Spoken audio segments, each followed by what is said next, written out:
কিন্তু কর্মনিয়ন্ত্রিত ক্রিয়াও থাকে। ধরেন এখানে এই বাক্যে আমি গোসল করি, এখানে গোসল, এখানে গোসল, এখানে শিয়াল, এগুলো হচ্ছে কর্ম। কর্ম অনুসারে যখন ক্রিয়াটা পরিবর্তন হবে, অথবা কর্মই যখন ক্রিয়ার চালক হবে, ক্রিয়া যখন কর্মকে অনুসরণ করবে, তখন সেই ক্রিয়াটা হবে, সেই বাচ্যটা হবে কর্মবাচ্য। আমরা আজকে কথা বলবো বাচ্য নিয়ে, যেটাকে ইংরেজিতে বলা হয় ভয়েস। এই ভয়েস নিয়ে কথা বলবো, বাংলায় বাচ্য এবং বাচ্যের পরিবর্তন শিখবো। তো ইংরেজিতে আমরা অ্যাক্টিভ থেকে প্যাসিভ করি আর প্যাসিভ থেকে অ্যাক্টিভ করি, আর বাংলায় বাচ্য হচ্ছে তিন ধরনের। একটা হচ্ছে কর্তৃবাচ্য বা কর্তাবাচ্য বলে, এটা হচ্ছে কর্মবাচ্য, আর এটা হচ্ছে ভাববাচ্য। তাহলে বাংলায় হচ্ছে বাচ্য তিন ধরনের। এই তিন ধরনের বাক্য, অর্থাৎ ভয়েসটা আমরা কি পড়ছি, বাক্যের প্রকাশভঙ্গি, কখনো সরাসরি বলা হয়, কখনো অন্য দিক থেকে বলা হয়।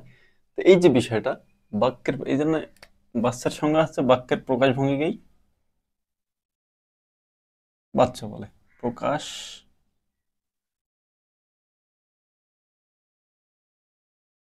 প্রকাশভঙ্গিকে, বাক্যের প্রকাশভঙ্গিকেই বাচ্য বলে। এখন কর্তাবাচ্য, কর্মবাচ্য, ভাববাচ্য আমরা কিভাবে বুঝবো যে এটা কর্তাবাচ্য, কিভাবে বুঝবো এটা কর্মবাচ্য, অথবা কিভাবে বুঝবো এটা ভাববাচ্য, এবং একটা থেকে আরেকটা আমরা যে রূপান্তর করার যে বিষয়টা, সেটাই আজকে শিখবো। তো দেখেন, কর্তাবাচ্য কিভাবে হবে। কর্তাবাচ্য যদি আমরা বলি, এটা মূলত ক্রিয়ার উপর ডিপেন্ড করে, মানে ক্রিয়াটাকে কে নিয়ন্ত্রণ করে, কর্তা নাকি কর্ম। ক্রিয়া কি কর্তার অনুসারী নাকি কর্মের অনুসারী, নাকি ক্রিয়াই সেরা, ক্রিয়াই সব ওই বাক্যে। এই তিনটা ভাব থেকেই তৈরি হয়েছে তিন ধরনের বাচ্য। তো কর্তাবাচ্য যেটা, সেটা হচ্ছে আপনার ক্রিয়া কর্তাকে অনুসরণ করবে। অর্থাৎ কর্তা যদি কর্তা সাধারণত যে ক্রিয়াগুলো গ্রহণ করে আমরা দেখতে পাবো, অর্থাৎ কর্তা অনুসারে ক্রিয়া পরিবর্তন হতে হবে। যেমন আমি যদি বলি আমি ভাত খাই, এখানে খাই, আমি খাই, কর্মটাকে তুলে দেওয়া ঠিক থাকবে, আমি খাই, আমি ভাত খাই, আমি লিচু খাই। আমি জায়গায় যদি আমরা সে বসাই, তাহলে ক্রিয়ার পরিবর্তন হবে, হয়ে যাবে সে খায়। তার মানে কর্তার নিয়ন্ত্রণ করছে। ধরেন আমি লিখলাম আমি গোসল, আমি গোসল করি। এখানে কর্তা হচ্ছে আমি, আমির জায়গায় যদি আমরা লিখি সে, তাহলে কর্ম ঠিক থাকলো, কর্তাকে, হ্যাঁ, ক্রিয়াকে পরিবর্তন করতে হচ্ছে। তার মানে ক্রিয়াটাকে নিয়ন্ত্রণ করছে কে, কর্তা। তো যেসব বাক্যে ক্রিয়াটা কর্তা অনুসারে হয়, কর্তা নিয়ন্ত্রণ করে, তাকে বলা হয় কর্তা বাচ্য। তার মানে এগুলো হচ্ছে কর্তা বাচ্য। আমি গোসল করি, সে গোসল করে। আমরা লিখতে পারি বাঘ,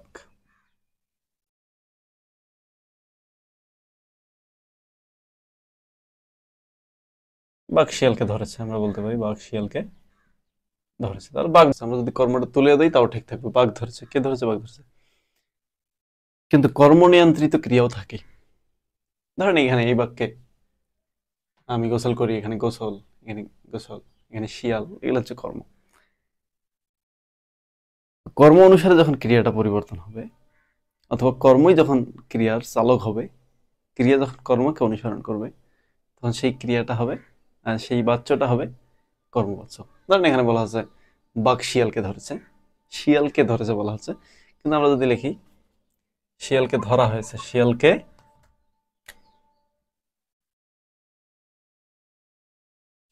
ধরা হয়েছে। তো শিয়ালকে ধরা হয়েছে, এখানে যদি আমরা সরাসরি শিয়াল এই কথাটা তুলে দেই, কর্মটা তুলে দেই, তাহলে বাঘ ধরা হয়েছে হচ্ছে। তার মানে এই ক্রিয়া বাঘ এই কর্তার নিয়ন্ত্রণে নেই, কর্তার অনুসারী নয় এই ক্রিয়া। এখানে বলা হচ্ছে শিয়ালকে ধরা হয়েছে। তো ধরেটাকে যখন বলবো ধরা হয়েছে, করেটাকে যখন বলবো করা হয়েছে, অর্থাৎ কর্মের অনুসারী যখনই আমরা করবো, তখন সেটার নাম হয়ে যাবে কর্মবাচ্য। সুতরাং এইটা হচ্ছে কর্মবাচ্য। কর্মবাচ্য আমরা যদি লিখি কর্মবাচ্য, কর্মবাচ্য কি হয়, কর্মবাচ্য ক্রিয়াটা হয় কর্তার অনুসারী। এখানে শুধু এখানে এখনো বাকি আছে, আমাদের লিখতে হবে বাঘ কর্তৃক শিয়াল, আমরা ধৃত হয়েছে লিখতে পারি, অথবা লিখবো ধরা শিয়ালকে, অথবা লিখবো বাঘ কর্তৃক শিয়ালকে ধরা হয়েছে। এখানে খুব একটা মজার বিষয় হচ্ছে এই যে কর্মবাচ্য আছে, কর্মবাচ্যে দ্বারা দিয়ে কর্তৃক, এই তিনটা বিভক্তি বলেন আর অনুসর্গ বলেন, এই তিনটা থাকবে বাক্যে। তো বাক্যগুলোতে দ্বারা দিয়ে কর্তৃক থাকবে এবং ক্রিয়াটা হবে কর্মের অনুসারে। এখানে বলা হচ্ছে শিয়াল ধরা হয়েছে, আমরা যদি গোসল করে এটাকে কর্মবাচ্যে নিয়ে নিয়ে আসি, তাহলে হবে আমি কর্তৃক বা আমার দ্বারা গোসল করা হয়েছে, আমার দ্বারা গোসল করা হয়েছে। তাহলে এখানে কি করা হয়েছে আমরা যদি বলি, তাহলে গোসল আমার করা হয়েছে কিন্তু হয় না, তার মানে কর্তার অনুসারী এটা নয়। যখন কর্মার অনুসারী হবে তখন সেটার নামই হচ্ছে কর্মবাচ্য। আচ্ছা, এই যে কর্মটা হচ্ছে গোসল, গোসল করা হয়েছে, এখানে বলা হচ্ছে শিয়াল ধৃত হয়েছে, বাঘ ধৃত হয়েছে কিন্তু হচ্ছে না। তার মানে কর্মের অনুসারী যখনই হবে তখনই সেটার নাম হচ্ছে কর্মবাচ্য। আর ভাববাচ্য কোনগুলো? ভাববাচ্য হচ্ছে যখন কোনো বাক্যে কর্মপদ থাকে না, ভাববাচ্য কর্মপদ থাকবে না। যখন কোনো বাক্যে কর্মপদ থাকবে না, কি হবে? ওখানে একটা ক্রিয়া বিশেষ্য থাকবে, সেটাই হবে প্রধান। ক্রিয়া বিশেষ্যই ওই বাক্যটাকে চালনা করবে। এবং খুবই মজার বিষয় হচ্ছে ভাববাচ্য পড়ার সময় আমাদের একটু মনে হবে যেন কেউ অভিমান করে কথাটা বলছে, অভিমান করে কথাটা বলছে। ধরেন আমরা সরাসরি বলতে পারি, একটা বাক্য বললাম যে চলো এবার উঠি, এখানে আমি কর্তা, আমি বললাম উঠি, এটা কিন্তু কর্তাবাচ্য, কারণ আমি উঠি, এখানে কর্তা নিয়ন্ত্রণ করছে। এটাকেই যদি আমরা ভাববাচ্যে রূপান্তর করি, তাহলে বলতে হবে চলো এবার ওঠা যাক। বলা হচ্ছে চলো এবার ওঠা যাক, এবার ওঠা যাক। এই যে যাক, ওঠা যাক বললাম, আমরা সরাসরি বলতে পারতাম চলো উঠি, কিন্তু বলা হচ্ছে এবার ওঠা যাক। এভাবে খাওয়া হোক, পড়া হোক, শোয়া হোক, যদি এইরকম কোনো শব্দ থাকে, আমরা যদি বলি এখন ভাত খাওয়া হোক, এখন, তো আমরা সরাসরি বলতে পারতাম এখন ভাত খাও। এই জন্য বললাম যে অভিমানের সুরে কথাগুলো বলে। তো এখানে ভাত খাওয়া হোক, খাওয়া হোক, এখানে কিন্তু কর্মপদ, সরি এখানে কর্ম আছে, কর্ম থাকলে হবে না, শুধু শুধু এখানে থাকবে এখন, এখন খাওয়া হোক। তো যখনই হবে এখন খাওয়া হোক, তার মানে এখানে বোঝা যাচ্ছে যে খুবই অভিমানের সুরে আছে। এটা, এই জিনিসটা আমাদের মাথায় রাখতে হবে। কিন্তু মূল বিষয় হচ্ছে এই বাক্যে একটা ক্রিয়া বিশেষ্য থাকবে, খাওয়াটা এখানে ক্রিয়া বিশেষ্য, এটাই নিয়ন্ত্রণ করবে, কোনো কর্ম নাই। কর্তা থাকতে পারে, কর্তা থাকে, কিন্তু কর্ম কখনোই থাকবে না, এই বিষয়টা মনে রাখতে হবে। তাহলে বুঝলাম আমরা কর্তাবাচ্যে ক্রিয়াকে নিয়ন্ত্রণ করবে কর্তা, এই জন্য এটাকে বলা হয় কর্তাবাচ্য। কর্মবাচ্যে ক্রিয়াকে নিয়ন্ত্রণ করবে কর্ম, কর্ম অনুযায়ী ক্রিয়া পরিবর্তন হবে এবং কর্ম অনুযায়ী ক্রিয়া গঠিত হবে, সেটাকে বলা হচ্ছে কর্মবাচ্য। আর ভাববাচ্যে কর্মপদ থাকবে না এবং একটা ক্রিয়া বিশেষ্য আছে, সেটাই হবে প্রধান। এই তিনটা হচ্ছে কর্তাবাচ্য, কর্মবাচ্য এবং ভাববাচ্য। এখন আমরা যদি রূপান্তরে যাই, ধরেন আমরা কর্তৃবাচ্য থেকে কর্মবাচ্যে রূপান্তর করব, তাহলে আমাদের কি করতে হবে? আমাদের কিছু বিশেষ নিয়ম মেনে চলতে হবে। ধরেন আমরা লিখলাম কর্তৃবাচ্য থেকে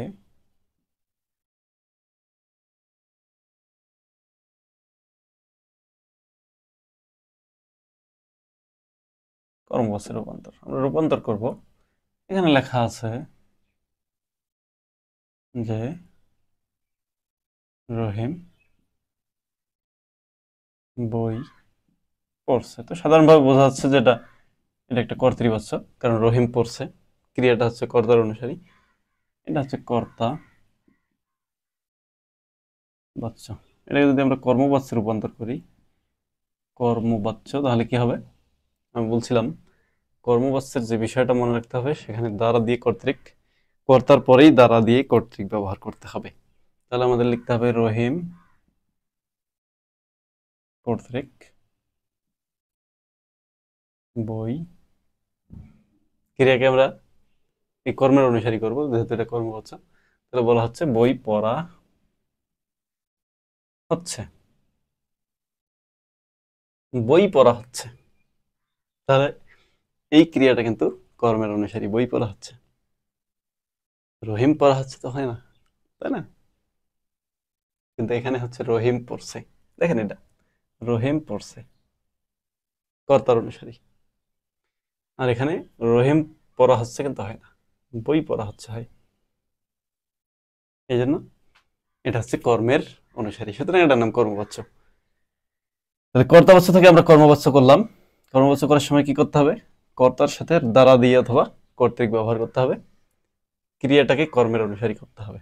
এখন কর্মবাচ্য থেকে যদি আমরা কর্তৃবাচ্য করি, ঠিক উল্টোটা করলেই হবে। কারণ কর্মবাচ্য লেখা আছে যে বিড়াল, আচ্ছা এগুলো অনেক আমরা লিখলাম, এই ধরনের আমরা নতুন কিছু লিখি। ধরেন লেখা থাকলো যে মহানবী সাল্লাল্লাহু আলাইহি সাল্লাম কর্তৃক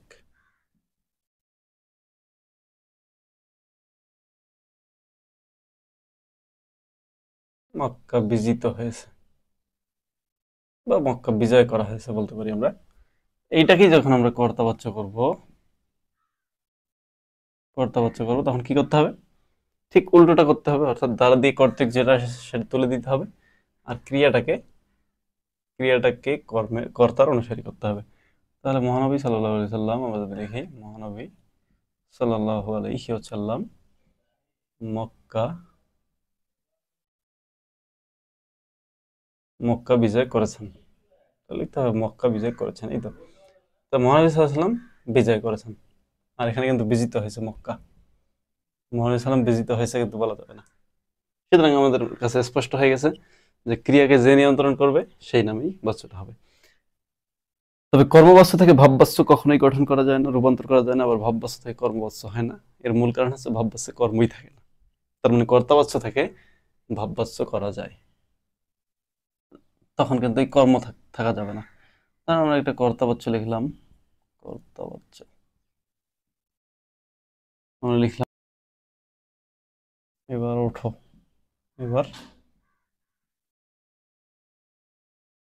এবার ওঠো বললাম, শুয়ে আছে, বললাম যে এবার ওঠো। তো এখানে কিন্তু কর্তা আছে। এখানে যদি আমি আমি এই জন্যই লিখলাম যে ওঠো, তাই না? এখানে কর্তা আছে, কর্তা লুকায়িত আছে। আচ্ছা, তাহলে কর্তাবাচ্য হচ্ছে এবার ওঠো। এটাকে যদি আমরা ভাববাচ্য করি, ভাববাচ্য, তাহলে কিন্তু বলতে হবে এবার, এই যে ওঠোটাকে ওঠা ক্রিয়া বিশেষ্য করতে হবে, আর শেষে লিখতে হবে যাক, এবার ওঠা যাক। এখানে ক্রিয়া বিশেষ্য। মোট কথা মনে রাখবেন যে শেষে এক যৌগিক ক্রিয়া থাকবে, যৌগিক ক্রিয়া, একটা অসমাপিকা আর একটা সমাপিকা ক্রিয়া দিতে হবে। তাহলে ওঠা যাক, বসা যাক, পড়া যাক, এই ধরনের শব্দ হবে। ধরেন কেউ লিখলো যে বাঁশিটি বাজাও, বাঁশিটি বাজাও, তাহলে এখানে কিন্তু একজন কর্তা বলছে বাঁশিটি বাজাও। এটাকে যদি আমরা কর্মবাচ্য করি, তাহলে লিখতে হবে বাঁশিটি বাজাও। কি লিখতে হবে? বাজানো। প্রথমে ক্রিয়া বিশেষ্য গঠন করবেন, বাজানো, আর শেষে লিখতে হবে হোক, হোক যাক ইত্যাদি থাকবে, এবং এটা একটা যৌগিক ক্রিয়া হবে। অর্থাৎ একটা অসমাপিকা একটা সমাপিকা মিলেই হবে যৌগিক ক্রিয়া, সেটা থাকবে শেষে। বাঁশিটি বাজানো হোক, খাওয়া যাক, পড়া যাক, ওঠা যাক, এই ধরনের ক্রিয়া থাকবে। তাহলে ভাববাচ্য থেকে আমরা কর্তাবাচ্য থেকে আমরা ভাববাচ্য করলাম, ভাববাচ্য থেকে আমরা কর্তাবাচ্য ঠিক এর উল্টোটা করব। ঠিক আছে? এইভাবেই বাচ্চটা খুবই কিন্তু সহজ, নানা ধরনের পরীক্ষায় আসে। আমরা এই এক ক্লাস থেকে পুরো বাচ্চ শিখে ফেললাম। কারো যদি কোনো প্রশ্ন থাকে তাহলে অবশ্যই কমেন্ট বক্সে জানাবেন, আমি উত্তর দেওয়ার চেষ্টা করব। এবং পরবর্তী ক্লাস আমরা কি নিয়ে করতে পারি সেটা আপনারা কমেন্টে জানাতে পারবেন। এই চ্যানেলটা লাইক, কমেন্ট এবং সাবস্ক্রাইব করে অবশ্যই পাশে থাকবেন। ফেসবুক পেজটি ফলো দেবেন।